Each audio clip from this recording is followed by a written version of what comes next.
दोस्तों, shalom, praise the Lord. प्रभु आप सबको आशीष दे और अपने अनुग्रह में बना के रखे। मैं विश्वास करता हूं कि प्रभु का आत्मा आप सबके जीवन पे कार्य करते हुए आप लोगों को उस रीति से तैयार कर रहा है जिस रीति से प्रभु यीशु मसीह चाहता है। मैंने पिछले वाले वीडियो पर इस बात को बोला था कि मैं दर्शन की वो विशेष बातें आप लोगों के निकट लेकर आऊंगा। 2020 आप और हम सब जानते हैं कि कैसा साल रहा, लेकिन 2020 परमेश्वर ने अद्भुत और अनोखे दर्शनों से मुझे भरा। 2021 मैं अभी तक एक ही दिन दर्शन देख पाया हूं। ये महान परमेश्वर है, वो किस रीति से कार्य करता है, कब कहां पे वो क्या दर्शाता और दिखाता है। यदि मनुष्य ये सोचे कि ये सब कुछ मेरे वश में है, मैं जब चाहे मैं भविष्यवाणी कर सकता हूं, मैं दर्शन देख सकता हूं, तो ये सब उसकी कल्पना या फिर उसकी सोच या फिर उसके एफर्ट के द्वारा है, परमेश्वर के द्वारा नहीं। हम निर्भर रहते हैं परमेश्वर पर और कब कहां पे कैसे किस रीति से परमेश्वर कार्य करता है। दोस्तों, मेरा उद्देश्य यही रहता है कि केवल प्योर रियलिटी, वास्तविक सत्यता ही मुझ तक पहुंचे प्रभु की, और मेरे जीवन के द्वारा आप तक पहुंचे। सिर्फ और सिर्फ और सिर्फ प्रभु का वास्तविक सत्य हम जान पाए और हम समझ पाए। दोस्तों, कुछ दिन पहले जब मैं अपनी प्रेयर पर था तो प्रभु ने मुझे काफी दिनों से प्रभु मुझे एक चीज मुझे दिखा रहा है कि मैं एक रास्ते पे चल रहा हूं। वो रास्ता नहीं है, वो जंगल का रास्ता है, लेकिन वो रास्ता बनता चला जा रहा है, वो रास्ता बनता चला जा रहा है, वो रास्ता बनता चला जा रहा है। कई दिनों तक ये चीज मैं देखता रहा। अपनी जैसे मैं प्रार्थना में बैठूं तो मुझे विजन पर यही दिखे कि मैं तेजी से चल रहा हूं, मैं तेजी से आगे बढ़ रहा हूं और जंगल पे एक रास्ता बनता चला जा रहा है। दोस्तों, वास्तविक सत्यता ये है कि हमारा परमेश्वर वो महान परमेश्वर है, जहां मार्ग नहीं है वो वहां मार्ग बनाता है। जब सारी दुनिया पर बहुत सारी चीजें जो हैं हमारे लिए जीवन के जीने की वो स्वतंत्र रीति से मार्ग बंद हो चुके हैं, आत्मिक जीवन जीना, मसीही जीवन जीना एक बहुत ही ज्यादा कठिन हो चुका है और आने वाले समय पे और भी कठिन होता चला जाएगा। लेकिन परमेश्वर है जो हम कल्पनाओं पर भी नहीं सोचते हैं, वो वास्तव में हमारा परमेश्वर उसे करके दिखाता है, वो मार्ग बनाता है। दोस्तों, प्रभु ने मुझे दर्शन पर ये चीज दिखाई, बहुत भारी तूफान मुझे दर्शाया। मैं ये चाहता हूं कि आप लोग आत्मा से इस बात को समझिए और जानिए। अचानक मुझे प्रभु ने दिखाया बहुत भारी तूफान, और वो तूफान मैं देख रहा हूं जिसपे बहुत भारी नुकसान हो रहा है। पेड़ें उखड़कर हवा में उड़ रहे हैं, और ऐसा तूफान जो बहुत ही ज्यादा बुरा और भयानक तूफान था। जब मैंने प्रभु से तूफान के विषय में पूछा तो प्रभु ने साउथ की तरफ मुझे बताया, और जब मैंने प्रभु से नाम पूछा, मैं आपको सत्य बात बताना चाहता हूं कि केरल नाम जो था, वो केरल की साउथ की जगह का वो नाम प्रभु ने मेरी आत्मा में डाला। मैं आप सबसे यही कहना चाहता हूं, मुझे ये बताया, प्रभु ने मुझे स्पष्ट रीति से दर्शाया। केरल वो जगह है जहां पर केरल की वो जगह है जहां भारी तूफान का प्रभु ने मुझे नाम दिया।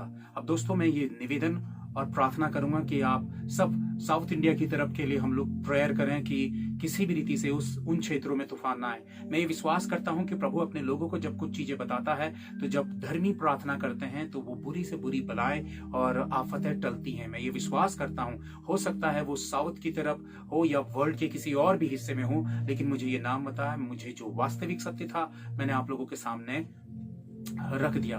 दोस्तों, उसके बाद प्रभु ने मुझे दिखाया एक ऐसी नदी जो ऐसा लगता है कि कुछ बहुत ही भारी बहाव लेकर आई, और ऐसा बहाव वो लेकर आई जिसमें बहुत चीजें उसके साथ बह गई और बिखर गई। मैंने ऐसा बहाव उस घड़ी मैंने वो बहते हुए नहीं देखा, लेकिन मुझे वो दिखा, वो नदी सूख चुकी है, और ऐसा लगा था कि उसी घड़ी वो सूखी है, वो ज्यादा लंबा समय नहीं हुआ है। उसकी मिट्टी भी मुझे बिल्कुल ऐसी लगी जैसे वो गीली हो, और वो कुछ ही समय पहले या कुछ ही दिन पहले या कुछ ही घंटे पहले एक ऐसी बाढ़ या ऐसी वो नदी थी जो बहुत कुछ बहा कर ले गई। मुझे इस तरह से प्रभु ने दिखाया। मैं इसका मतलब समझा नहीं, लेकिन मैं ये चीज बताना चाहता हूं कि जो चीज मुझे आत्मा के द्वारा मैं समझा कि बहुत कुछ ऐसा बहाव है जो अपने साथ जो है वो कहेंगे कि वो बुराई है, वो गड़बड़ी है जो तूफानी रीति से आ रही है इस दुनिया में, जो बहुत कुछ को बहा ले जाएगी अपने साथ। जिनकी जड़ें प्रभु के साथ मजबूत हैं, वे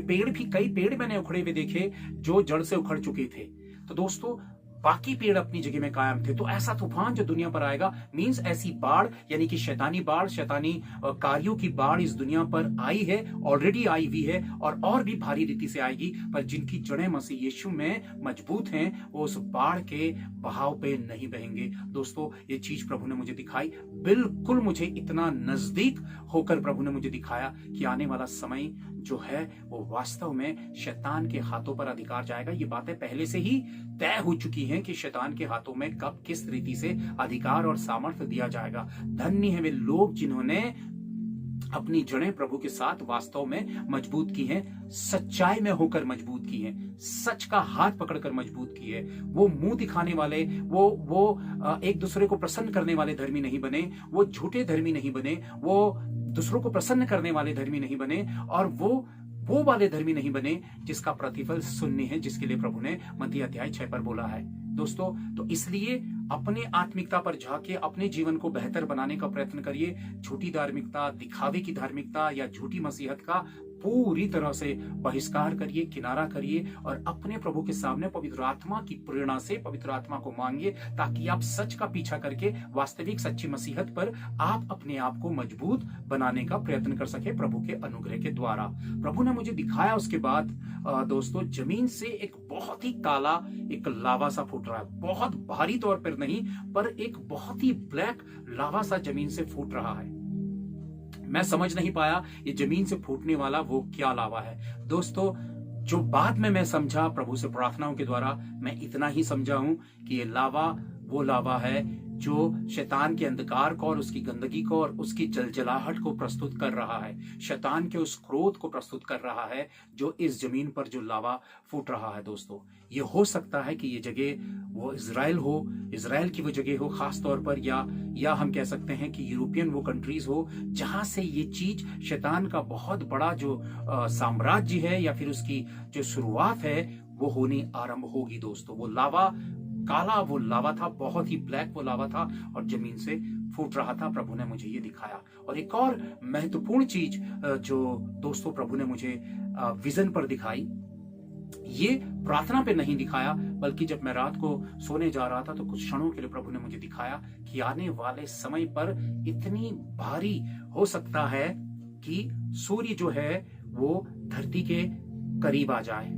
और जब सूर्य धरती के करीब आएगा दोस्तों, तो इस जमीन पे रहने वालों के लिए वो सबसे बुरा पल होगा। क्योंकि मुझे प्रभु ने ऐसी चीज दिखाई कि लोग अपने घरों से निकल कर आ रहे हैं, वो चीख रहे हैं, चिल्ला रहे हैं और अपने बदन को मल रहे हैं, क्योंकि सूरज की गर्मी इतनी गहरी तपिश थी कि वो रात को भी लोगों की स्किन जो थी, जो त्वचा है, वो जल रही है। लोग अपने घरों से निकलकर कर्रा रहे हैं, चीख रहे हैं, रो रहे हैं।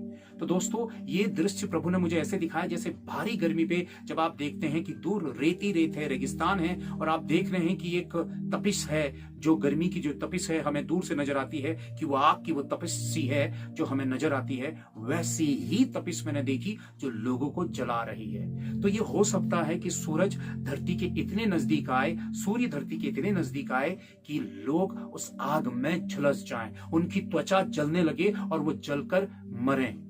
दोस्तों, ऐसी भारी गर्मी होगी कि उससे लोग जलकर मरने लगेंगे, उनके जीवन समाप्त होने लगेंगे। दोस्तों, ये वास्तविक दृश्य प्रभु ने मुझे दिखाया जो वाकई डरा देने वाला था। एक वचन मैं आप लोगों को दिखाता हूं, उस वचन को दिखाऊं उससे पहले मैं एक और दृश्य में आप लोगों को बताना चाहता हूं कि बहुत बड़ा मिट्टी, मैं कहूंगा कि धुआं नहीं था, बल्कि वो धुआं एक मिट्टी का सा वो धुआं था जो बहुत बड़ा कोई बम ब्लास्ट होता है, उससे जो धूल का जो गुब्बार होता है, बहुत बड़ा जो एक बड़ा सा जो एक बम ब्लास्ट के द्वारा जो ऊपर को जो धुआं उठता है, वैसा ही मैंने धूल का धुआं देखा था। धूल और मिट्टी का मैंने बहुत बड़ा धुआं एक नहीं बल्कि 2-3 देखे थे जो जमीन से फूट रहे थे। तो दोस्तों, इसका मतलब मैं वास्तव में समझा प्रभु के आत्मा के द्वारा, जब इस अंत के समय में इज़राइल उस युद्ध के चपेट में झोंका जाएगा और इस अंत के समय की यह यहेजकेल की भविष्यवाणी पूरी होगी कि अंत के समय में इज़राइल पर किस तरह से संकट आएंगे। प्रकाशित वाक्य की भविष्यवाणी पूरी होती है दोस्तों। तो मैंने देखा यह दृश्य दर्शाता है कि अंत के समय में इजराइल के ऊपर आने वाले संकट, जब वो मिसाइलें, मैं ये समझता हूं कि वो मिसाइलें जो जमीन पर जो गिरेंगी, वो मिसाइलों से जो आग का नहीं देखा, बल्कि मैंने मिट्टी और धूल का जो बहुत बड़ा एक गुब्बार सा मैंने आसमान की तरफ उठता हुआ देखा। जैसे आप न्यूक्लियर बम के उसमें देखते हैं टेलीविजन पे, या किसी भी तरह से आप देखते हैं कि युद्ध के मैदान पे कैसा वो धुआं उठा। तो दोस्तों, ये धुआं जो मुझे दिखाता है, ये दर्शाता है, ये साफ तौर पर दिखाता है, इजराइल की ओर को संकेत करता है। हम अपनी एक सीमित दायरे की दुनिया पर जीते हैं और अपने ही जीवन के संघर्ष और परेशानियों के साथ जद्दोजहद करते हैं। दोस्तों, मैं एक वचन, ये तमाम चीजों के बाद मैं ये वचन दिखाता हूं, क्योंकि हम ये दायरे में, इतने दायरे में सीमित रहते हैं कि हम वो भेद की बातें या जो इस दुनिया पे घटने जा रहा है उसकी ओर को ध्यान नहीं देते हैं। लेकिन हर एक मसीह का ये कर्तव्य है कि वो भविष्यवाणियों पर नजरें रखे, परमेश्वर के प्रकट होने वाले उन कार्यों पर नजरें रखे, क्योंकि इसी के द्वारा हम निरंतर प्रभु के साथ तैयार रह सकते हैं। मैं एक वचन आप लोगों को दिखाता हूं, आप वचन देखिए, फिर मैं बात करता हूं।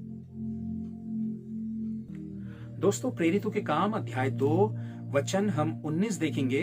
वचन कहता है, और मैं ऊपर आकाश में अद्भुत काम और नीचे धरती पर चिन्ह अर्थात लहू और आग और धुएं का बादल दिखाऊंगा। लहू और आग और धुएं का बादल दिखाऊंगा। तो दोस्तों, ये वास्तव में प्रेरित का काम अध्याय 2 वचन 19 इस बात को दर्शाता है। मेरे पुराने वाले वीडियोस के दर्शन पर आप देखेंगे कि अंत के समय में आसमान एक बिग स्क्रीन बन जाएगा, जैसे टेलीविजन की बड़ी स्क्रीन होती है, या जब आप पिक्चर हॉल पर जाते हैं उस पे बड़ी स्क्रीन पर आप बहुत कुछ देखते हैं, ऐसे ही आसमान जो है वो बहुत बड़ी स्क्रीन बन जाएगा और हम उसमें अनोखे अनोखे कलर्स और बड़े बड़े अद्भुत से चिन्ह हम देखेंगे। इस जमीन पे धुएं और आग के विषय में भी दर्शाया गया है कि परमेश्वर आग को दर्शाएगा और धुएं को दर्शाएगा। मैंने ये धुआं मिट्टी का वो एक लावा सा ऊपर गुब्बार सा उठते हुए देखा, और मुझे प्रभु ने दिखाया कि आग ऐसी होगी जो सूरज के धरती के नजदीक जब सूरज आएगा तो आग से लोग झुलसने लगेंगे। दोस्तों, ये वचन इस बात को प्रमाणित करता है कि प्रभु का वो कार्य जो उसका वचन कहता है वो 1 इंच मात्र भी आगे और पीछे नहीं हो सकता है। इसलिए आपके लिए और मेरे लिए बहुत ही महत्वपूर्ण पल है कि इन पलों पर हम परमेश्वर के संकेतों को पहचाने, अचानक वो हम पर फंदे की नाई ना पड़े, हम पर वो फंदे की नाई ना पड़े। इसलिए आपने मैंने अपने आप की चौकसी करनी है और अपने व्यक्तित्व को बदलाव की ओर को लेकर जाना है। आपका चर्च जाना, आपका दान देना, दशमांश देना, बाइबल पढ़ना, प्रार्थना करना, ये सब अपनी जगह में सही है, लेकिन आपके व्यक्तित्व में प्रभु के द्वारा कितने बदलाव आ रहे हैं, आपके स्वभाव में, आपकी बोली में, आपके व्यवहार में, आपके कार्यों पर, और आप प्रभु के राज्य के लिए किस उसमें होकर, किस एक प्रभु की कलीसिया का कौन सा अंग बनकर आप परमेश्वर के राज्य के कार्य पर आप भागी हो रहे हैं। क्या आप प्रभु के राज्य के कार्य पर भागी हो रहे हैं, या फिर आप सिर्फ एक नाम के मसीह बनकर सिर्फ ये सोचते रह गए हैं कि हाँ, मैंने प्रभु पे विश्वास कर लिया और मेरा स्वर्ग जाना तय है। तो दोस्तों, ये बहुत ही कठिन बात है। प्रभु ने यदि आपको अपना बेटा और बेटी बनाया है तो आपसे वो अपनी महिमा के कार्य लेना चाहता है, और ये आपकी जिम्मेदारी है कि आप प्रभु की निकटता में आकर जाने कि आप परमेश्वर के राज्य के लिए कैसे काम कर सकते हैं। एक वचन और मैं आप लोगों को दिखाता हूं और उसके बाद हम बात करते हैं। दोस्तों, लूका अध्याय 21 वचन 34, 35, 36 हम इस बात को देखते हैं। Luke chapter 21 verse 34 to 36। इसलिए सावधान रहो, ऐसा ना हो कि तुम्हारे मन खुमार और मतवालेपन और इस जीवन की चिंता से सुस्त हो जाएं और वह दिन तुम पर फंदे की नाई अचानक आ पड़े। दोस्तों, आप देख रहे हैं इस बात को कि वचन इस बात को कहता है कि तुम्हारे मन खुमार से, मतवालेपन से और संसार की चिंता से ना भर जाएं। और ये सब चीजें आप जानते हैं कि आपके जीवन का पार्ट बन गए, हमारी लाइफ का पार्ट बन गए हैं कि हम चिंता करते हैं। हम दुनियादारी में इतने खुमार से भरे हुए हैं कि हम होश हवास में ही नहीं हैं कि प्रभु और प्रभु के प्रति हमारी जिम्मेदारी क्या है। हम इतने इन्वॉल्व हैं कि उसका खुमार हमारे दिल दिमाग पे चढ़ा है, यानी कि उसका नशा हमारे दिल दिमाग पे चढ़ा है। उसके अलावा हम कुछ देख और सुन नहीं पाते हैं। यदि प्रभु को भी हम जानने की कोशिश करते हैं, हम उसी से अपने उस खुमार को पूरा करवाना चाहते हैं, अपनी दुनियावी चीजों को पूरा करवाना चाहते हैं। हम संसारिक चिंताओं में फंसे हुए हैं। आज अभी ऐसा, मेरे जीवन पर ऐसा, हमारी जो अभिलाषाएं वो हमारे भीतर चिंता पैदा करती हैं। और जब हम इसी में रह जाएंगे तो हम प्रभु के साथ तैयारी कहां कर पाएंगे। तैयारी के लिए हमें प्रभु के वचन में जाना होगा, आत्मिक जागृति पैदा करनी होगी अपने भीतर, पवित्र आत्मा के साथ आत्मिक रीति से जागृत होना होगा। और तब जाकर हम प्रभु के साथ तैयारी में शामिल हो सकते हैं। तो ये जो चिंता है, जो खुमार है, ये तमाम संसारिकता पर हम इन्वॉल्व है, दुनिया पे जो होते हुए देख रहे हैं, हम उन्नति नहीं कर रहे हैं, अपने पड़ोसियों को सफलता पाते हुए देख रहे हैं, कभी हमारी ये प्रॉब्लम, कभी वो प्रॉब्लम, कभी ये कभी वो, हम इन्हीं चक्करों में घूमते रह गए हैं और हम तैयारी ही नहीं कर पाए और अचानक हम पर वह समय फंदे की नाई आ पड़ेगा। मैं इस बात को बता दूं कि हर प्रतिदिन प्रभु मुझसे यही कहता है, उसका आत्मा मुझसे स्पष्ट रीति से कहता है कि प्रभु का आना बिल्कुल द्वार पर है, बिल्कुल नजदीक है दोस्तों, और वो हम पर अचानक फंदे की नाई आ पड़ेगा। क्यों? क्योंकि हम ये सोचते हैं, अरे हमें तो कोई चिन्ह नहीं दिख रहा है प्रभु के आगमन का। क्योंकि चिन्ह तभी दिखेगा जब हम आत्मिक रीति से प्रभु की निकटता में आएंगे। जब हम संसारिक चिंता में हैं, खुमार में भरे हुए हैं, तो हमारा दिल ध्यान वही भटका हुआ है। दोस्तों, इस वचन को मैं आगे पढ़ता हूं, आगे देखिए, ध्यान से समझिएगा। 35, क्योंकि वह सारी पृथ्वी के सब रहने वालों पर इसी प्रकार आ पड़ेगा, इसलिए जागते रहो और हर समय प्रार्थना करते रहो कि तुम इन सब आने वाली घटनाओं से बचने और मनुष्य के पुत्र के सामने खड़े होने के योग्य बनो। प्रभु मनुष्य के पुत्र के सामने खड़े होने के योग्य बनो, और यह पृथ्वी के सारे रहने वालों पर अचानक ऐसे ही आ पड़ेगा, यानी कि पूरी पृथ्वी के रहने वालों पर आ पड़ेगा। लेकिन प्रभु वचन कहता है कि तुम प्रार्थना करो ताकि तुम इससे बच सको, और इससे बचने का एक उपाय है हमारी प्रार्थना। और प्रार्थना वो जो प्रभु के साथ आत्मिकता में हमें योग्य बनाती है, और हम वो समझ और सुन पाते हैं जो वास्तव में प्रभु हमें समझाना, बताना और दर्शाना चाहता है। दोस्तों, आप कभी ये नहीं कह सकते हैं कि हमें संकेत नहीं मिले, हमें तो पता ही नहीं चला, प्रभु की बातें हम जान ही नहीं पाए, हमने तो कोशिश की थी। प्रभु हर चीज आपके मेरे आसपास रखकर हमारे लिए इन चीजों को सरल बना रहा है। आने वाले समय के वो दर्शन, वो घटनाएं जो घटने वाली इस दुनिया पर, वो बहुत ही भारी तौर पर होंगी, और जिस घड़ी वो शुरू होगा दोस्तों, हमारे पास समय नहीं होगा अपनी आत्मिकता को बचाने का। हम ये सोचते हैं कि सालों साल ये चलेगा। प्रभु का अद्भुत कार्य एक हफ्ते के भीतर और एक दिन के अंदर और 4 दिन के अंदर, 3 दिन के अंदर भी पूरा हो सकता है। तो 3 दिन पर आप कुछ नहीं कर सकते, 2 दिन पर, सप्ताह भर पर आप कुछ नहीं कर सकते। जो जीवन भर आपने नहीं किया तो आप 2 दिन पे नहीं कर सकते। इसलिए अपना जीवन प्रभु की ओर को लेकर आइए, पश्चाताप करिए। प्रभु का आगमन बहुत नजदीक है। ऐसा ना हो कि समय आपके हाथों से निकल जाए और आप छूट जाए, जो सारी पृथ्वी के रहने वालों पर जो संकट आएगा। मैं विश्वास करता हूं और मैं आशा रखता हूं कि आप उनमें से एक ना हो। आप अपनी प्रार्थनाओं के द्वारा, अपने सच्चे आत्मिक जीवन और पश्चातापी जीवन के द्वारा बच निकलेंगे। प्रभु आप सबको आशीष दे, अपने अनुग्रह और अपने प्रेम पे बना के रखें। Thank you. Praise the Lord.